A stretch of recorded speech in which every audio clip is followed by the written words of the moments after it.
It's your boy Rick DiPietro. You can hear him every single day, 1 to 3, right here on 104.5 The Team, ESPN Radio, part of the Han and Humpty dynamic duo. How we doing, Humpty?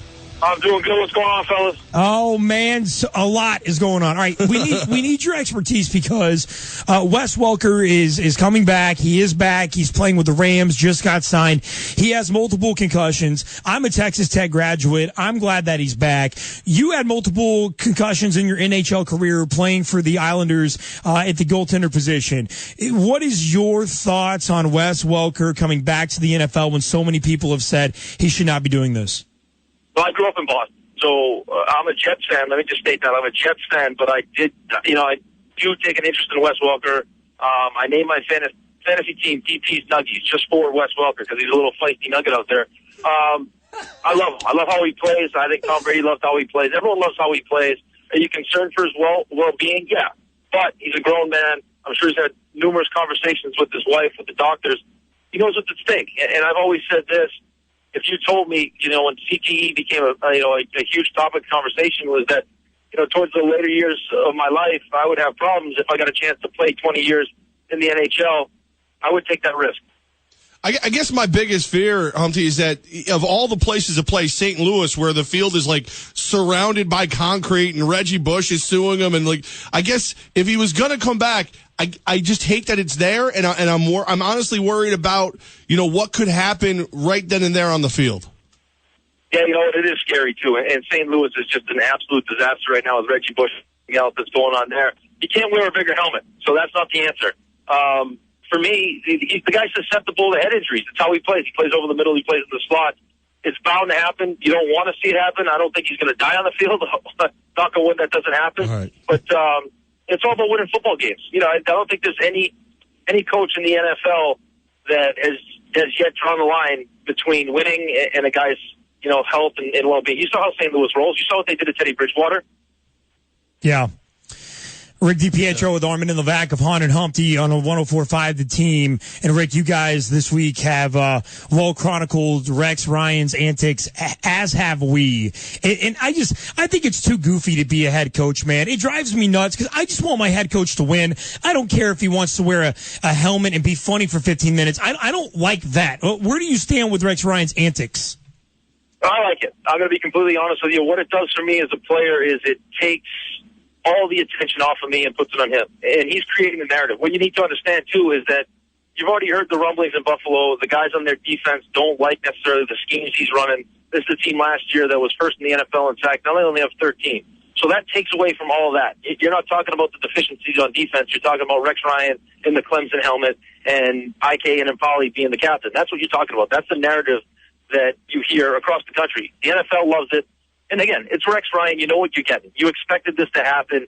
For me, listening to a lot of the guys that played for him, I could definitely play for a coach like this. He lets his leaders run that locker room. And if you show up, you take care of business and you're a professional, he lets you do your thing. But if they don't, he looks stupid. He has the number 16 defense in the NFL. He should have a top 5. He has the talent and the knowledge in his brain. Well, I agree with you 100%. But again, what did they bring Rex Ryan into Buffalo to do? To make the Buffalo Bills relevant again. And that's exactly what he's done. The Buffalo Bills are a relevant story nationwide. And that's why you're here, and that's why Rex Ryan's here. That's what the owner of this team wanted to do. They wanted to make a splash, and Rex Ryan has done that. Also, don't forget, too, though, that team's been banged up. Now you're seeing a healthy Buffalo Bills team. You saw them against Miami. I don't know if it's just they run Miami's show and they have their number, or is this team now finally what you expected it to be? Yeah, and this is what I'm trying to get through to him, because you got Ron Rivera's undefeated as a coach, Bill Belichick, Cincinnati. Nobody's talking about them. We're all talking about Buffalo, baby. Yeah, that's what you want to talk about, because it's a fun story. That's the reason I became a Jets fan, is because it's like a soap opera. Every single day it's something new. It's fun to talk about. And also, don't neglect the fact that all those guys, they got real deal quarterbacks. The one thing Rex Ryan hasn't had as a head coach was a consistent quarterback. Rick DiPietro of Han and Humpty here on 1 to 3 right here on 104.5 The Team every single day. Rick, tomorrow night, you and Han are going to be at the Jets-Bills game. How are you feeling about this game right now? I'm going to be honest with you. I'm a little bit nervous. Seeing the ball, teams in the box. Calvin Pryor's out. Dion Bailey's out. Cromartie looks like he's going to be out. He's been terrible anyway.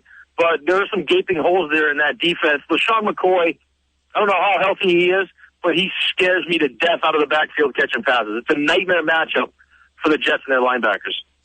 How do you feel about the color rush? The fact that they're going to wear that like all head to toe mint greenish, and the Bills are going to look like Budweiser heavy cans out there in all red. Everyone loves a Bud Diesel, don't they? So where do you guys, Levack and I went to MetLife Stadium a couple weeks ago for Giants-Cowboys. How do you roll? Are you in the press box? Are you going to be in a suite? How is the setup going to be for you guys Thursday night? Well, this is what we're doing. We actually gave tickets away to this game to our listeners. So they're going to come watch the game with us in the ESPN suite. We're going to go real early tomorrow. Our friends at All-American Ford are hooking us up with a decked-out van. Woo! So we're going to show up. We're going to tailgate, maybe a little parking lot football. We'll see. We're going to get crazy. Act Up Hippopotamus is going to be on the loose. Yeah, I never doubted the crazy part was going to happen. It's going to be a long Friday show, but I'm going to battle through. That's what being a professional is all about. Humpty, we're watching the trade wire go down as all the managers are meeting up for Major League Baseball. What are your thoughts? Should the Yankees deal Brett Gardner, or is he too important to the team? You know what? You watch his last 2 months, and you just see the guy that you should trade, and the guy that I think that they're regretting signing for all that money is Jacoby Ellsbury, because he can't stay healthy. And when those two guys, when Ellsbury at 1 and Gardner at 2, when they're going, this team is a machine offensively. When they don't, they struggle. Those guys set the table. Gardner, in the last 2 months of the season, if you look at his career, he struggles. He just wears down. He plays too hard. That's the one guy I think they can move. I'm not sure. It's hard. Brian Cashman talked about it today. It's a new Major League Baseball. The guys that you want to give all the money to, they're not out there because they're young guys that are getting signed by their teams. You know, Kansas City Royals, all these teams. Are you going to get Bryce Harper? Probably not. If the Nationals are smart, they lock him up. So it's a different world, it's a different landscape. If I'm Brian Cashman, I got a blank check, all this money to spend. Who do you write the check to? There's no one out there right now that I would sign that's going to make a huge difference for that team.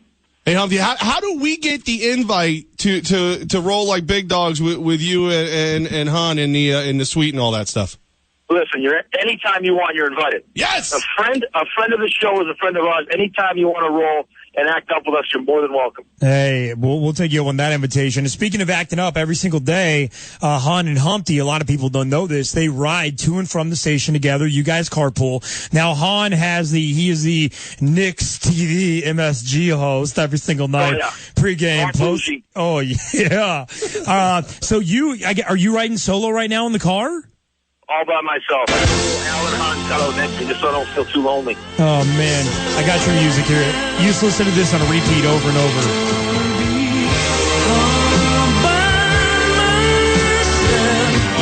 Yes. Yeah, it's a tough one, isn't it? Isn't it a lonely car ride? This is what I do. I go to Subway, I get a foot-long Italian sandwich, and I put it next to me. It smells very similar to Alan Han after work, so it makes me feel like he's in the car with me. Rick DiPietro of Han and Humpty. Listen to him 1 to 3 weekdays right here on 104.5 The Team. Humpty, we love you, baby. Thanks for your time, man. Thanks, fellas.